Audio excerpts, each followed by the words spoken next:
Hi there, I want to talk about theme investing. What is this? So it's investing in a theme that you think will play out in the longer term because it's a trend, it's happening, and I'll give you a couple of examples. Electric vehicles.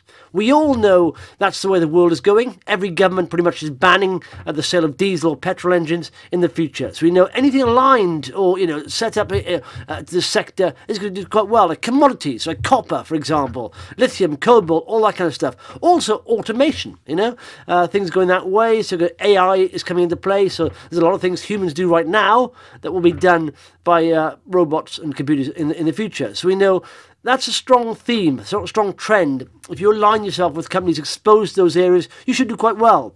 Another one that came this week is very interesting. By the way, I'll introduce this by way of a person that you may have heard of. Did you ever watch the film The Big Short? If you haven't watched it, I'd highly recommend it. And essentially, it's about the financial crash. And there's a guy, an eccentric sort of hedge fund manager called Michael Burry. And he decided to go short the mortgage industry in America, in quite a complex financial instrument, and he had to pay premiums every month. And people said he was insane. So why are you going short the mortgage industry? It's always been strong in America. It's people put their money in the houses, a bit like the UK, guaranteed house prices will always go up, pretty much. So they thought he was a bit nuts, and he was at this hedge fund, and he was having to pay fees, a premium every month for these default swaps. And the boss of this hedge fund said, listen, we can't keep paying this, it's cost us loads of money, and it's insane to try and go short or bet against the mortgage industry. And he was right. The mortgage industry is highly leveraged on very questionable loans. And it came down like a house of cards, and that set off the financial crisis. He made $2.6 billion for his hedge fund. It was a small hedge fund office there, and that was a lot of profits, close to 500% profit for that hedge fund. Now, at the end of the film, in The Big Short, there was some text there saying what Michael Burry is looking at now. And apparently now, he's looking into water. And you think, okay, what does that mean? How can you get into water? And I knew about this a couple of years back when I watched the film firstly. I thought, that's very interesting, but I didn't know how to get exposure to water. Now, this week, quite scary actually, the head of the Environment Agency said within 25 years, England will not have enough water to meet demand. This is the head of the Environment Agency. And he said the country is facing an existential threat. So Sir James Bevan is his name. And he said, we're at the jaws of death if we don't do something. And you're thinking, whoa, hang on, it's a bit overblown, isn't it? And but, this is a man who I can imagine wouldn't tell lies. He has to have facts to back it up. He said this is a conference in London, so I assume there's a lot of people there who know quite a bit about it. And of course, his remarks are going to get widely publicised. And so you can't just make up things. They have to be backed by fact. So I looked into this. I looked into water. I thought, hang on, is it something, apart from the worry, of course, I'm an investor. So can I take advantage of this in any way? So I did look at first of all, see, is this true? Is what Sir James Bevan's saying actually true? And it turns out water scarcity was listed in 2015 by the World Economic Forum as the largest global risk in terms of potential impact over the next decade. That's it within 10 years. That is worrying, isn't it?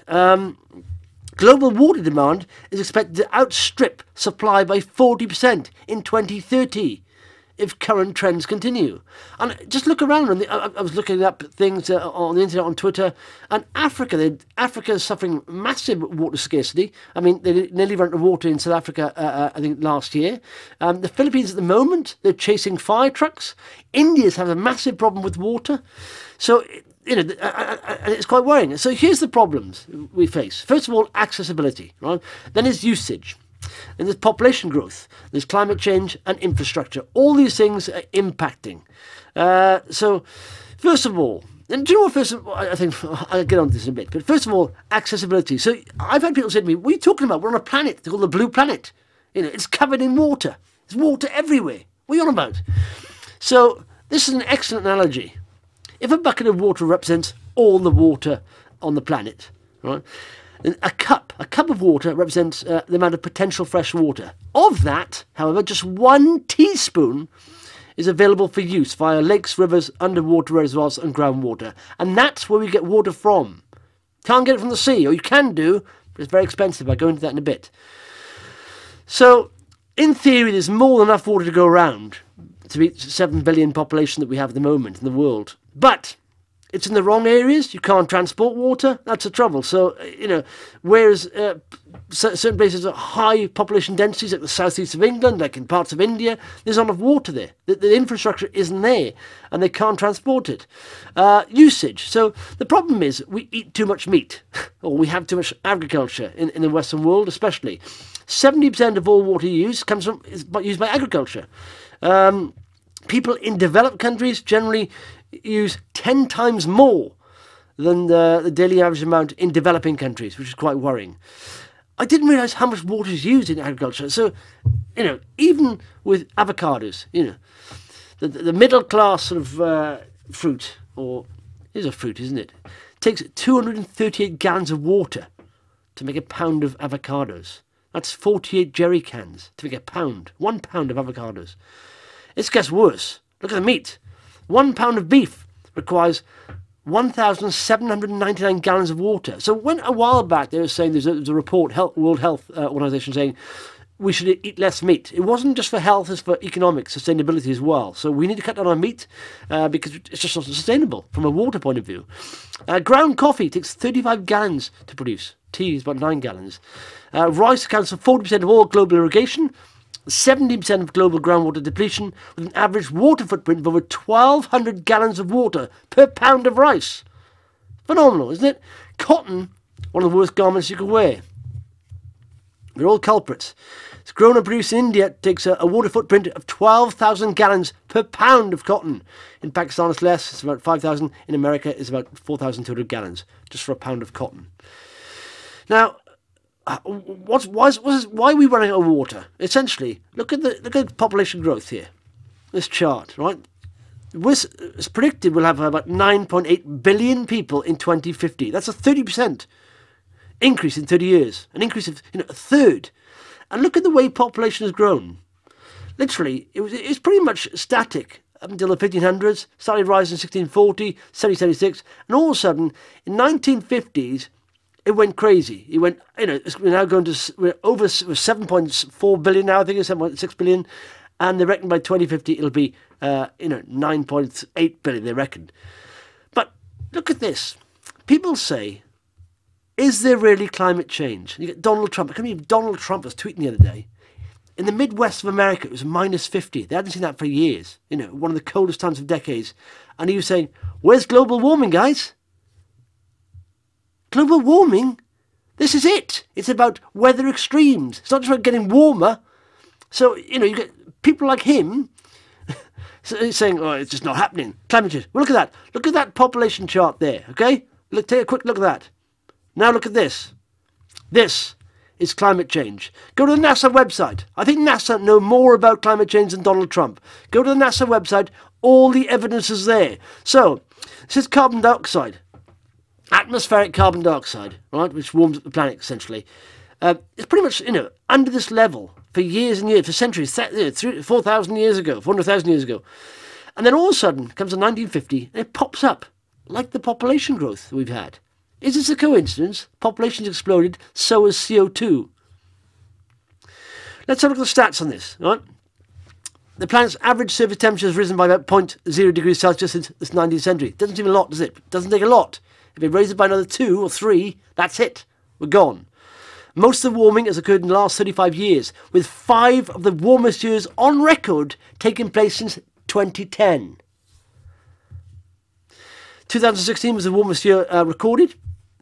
8 of the 12 months in 2016 were the warmest on record for those respective months. Now, even last year in our country, we had the beast from the east in the winter, and then we have one of the hottest summers ever, 40-odd years. Is this just a coincidence? Is it? Donald Trump would have you believe it is. So it's climate change and population growth, that together, okay? Look at this. This is all from NASA. Go to NASA's website, you can see this. Greenland ice sheets have lost an average of 286 billion tonnes of ice per year. Per year. Between 1993 and 2016, while Antarctica has lost about 127 billion tonnes of ice per year during the same period. The rate of Antarctic ice mass loss has tripled in the last decade. goes in hand with population growth and CO2. Coincidence? It's just a cycle. Is it? Really? Look at those charts. We've never had this population growth before. We've never had this CO2 before. Global sea levels rose about 8 inches in the last century. The rate in the last 2 decades, however, is nearly double that of the last century and is accelerating slightly every year. It's getting faster, like the population. The Environment Agency says if we reduce household consumption by 30%, it's a lot, a third of your water, you could cut down by, water companies reduce leakages by 50%, it would provide enough water for additional 20 million people. Is that going to happen, though? Is it? Now, if we don't manage to do this, we have to build giant pipes to transfer water to the southeast, which will be years in the planning. There's risks of wildlife too. There's the option of building reservoirs, but these are very controversial reservoirs. People, don't want to move out of their houses. They don't want to get planning for them in their backyard. It kills a lot of wildlife. So we've got a problem here. And only 4% of water is transferred between water authorities. So something needs to change quickly, okay? Another option is desalination. A lot of people said this on Twitter. Desalination. There's one desalination plant in the UK. Thames Water have it. It's so expensive to use. Hasn't been used since 2012. In fact, it was launched in 2012. That's when we had a drought. That's when they can use it. It's so expensive.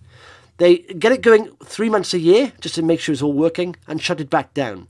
It will only be used for drought purposes because it's so expensive to use. That's taking water from the sea, removing the salt, making it usable. So, if that's true, if by 2050 we seriously will have a water problem, there should be opportunities here within the investment area, shouldn't there? So, how can you take advantage of this? It's very hard. Michael Burry, the guy I mentioned in the Big Short, he has gone on the road of agricultural land where there's water next to it, and so there's plenty of supplies of agricultural land with this water, and he's investing in an almond farm because almonds tend to get a gallon of water for one almond. So I've taken a little foothold in a water ETF. If you look at water ETFs at the moment, they're all-time high. Now the one I'm looking at is Blackrock. It's iShares. It's IH20 as a ticker. And it basically covers the fund tracks the performance of an index composed of the 50 largest global companies engaged in water and water-related business. Not ideal, because water companies can't really put the prices up because water's going up, because it's a necessity and they are capped. It's highly regulated. But my take is this: if there is a new tech breakthrough somewhere, one of these water companies will hear about it because a small company will approach them and maybe they'll buy them out and they'll license it to the rest of the world. So I'm hoping there's also not just big water companies within this list. There are sort of tech companies within water as well. So there's a broad exposure there by that ETF. As far as individual companies are concerned, I've taken a little bit of a stake in Xeros Technologies. And they reduced water consumption by 80% in the fields of fabric and garment manufacture. I saw this company years ago. I nearly bought some. I'm glad I didn't. If you see the chart, it's a perennial disappointer. It's come down from like 240 down to 10 pence. Now they're valued at 28 million market cap. Neil Woodford, UK's star fund manager, has a big stake in this company, and he got in way too early. Literally got in at 240. But now they're rearranging the company. They do almost franchises. There's a lot of JDAs going on. There seems a lot of activity, and there's been some board changes, and the share price looks like it's flattening out.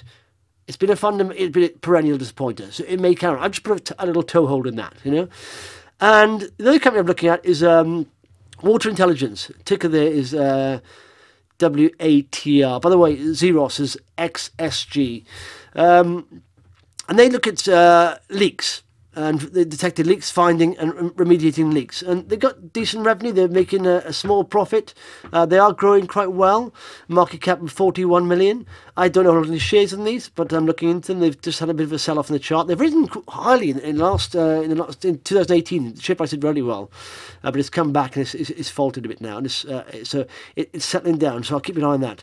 But if you have any ideas, I'll put the links to these companies, by the way, in the thing below. If you have any ideas as to how to get exposure to water or water tech, then cause I think if you can find a water tech company that would have an influence on the agricultural, or yet using less water in the field of agriculture, that'd be massive, because 70% of the water used in the world is agricultural. So That's what I'm looking for. But if you have any ideas, by all means, pop it in the comments below. But those are my ideas for you there.